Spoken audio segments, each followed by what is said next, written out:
Okay, the second piece of work this week is on sample space diagrams.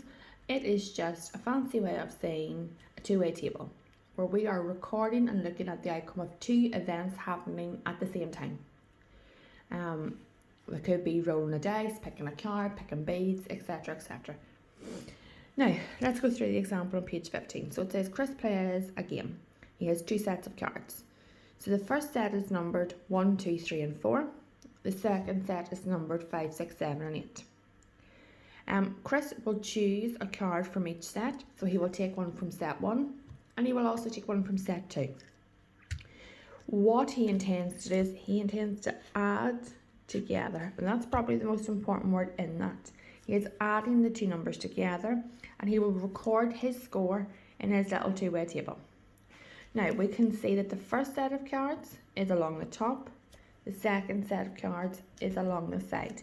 Now what I would do is I would put just a little plus in the corner just to remind you that we are adding.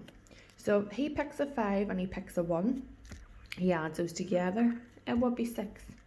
5 add 2 is 7, 5 add 3 is 8, and then 5 add 4 is 9. And you should see a pattern, 5, 6, 7, 8, 9.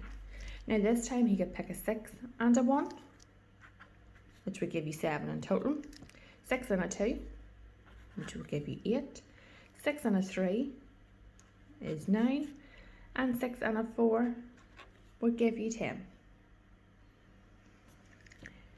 He could pick 7 and 1, which would get him 8, 7 and 2, which is 9, 7 add 3 is 10, and 7 add 4 is 11.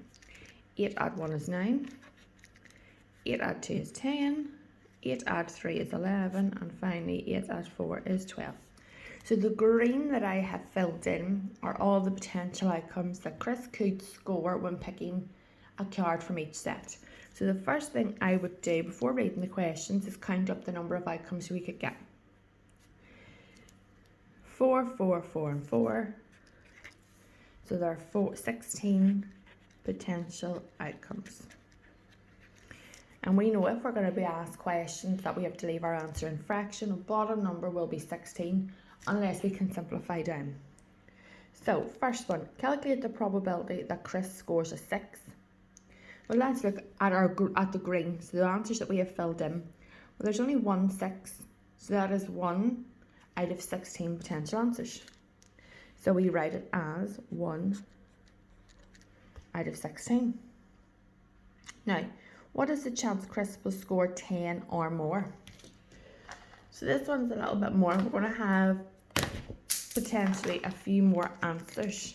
So let's circle all the numbers that are 10 or greater. So we have 1, 2, 3, 4, 5, and 6. So there are 6 numbers that are 10 or greater. And again, that is out of 16. So 6 out of 16. Now we know we can simplify that down. How do you simplify? Find a number that divides into both top and bottom. This time we're going to divide by 2. 6 divided by 2 is 3. 16 divided by 2 is 8. So 6 out of 16 is equivalent to 3 over 8. And finally, Chris plays the game 100 times. How many times would you expect him to score the number 9? So again, we need to work out how many 9s there are. 1, 2, 3, 4.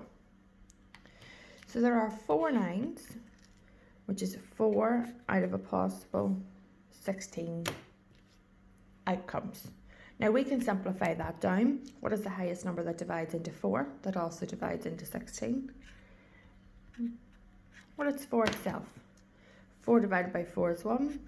16 divided by 4 is 4. So a quarter. A quarter of the 100 times that he intends to play this should score 9.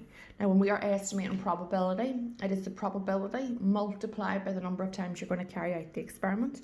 So this is my probability. Multiply that by 100 and it should land on 9, or he should score 9, 25 times.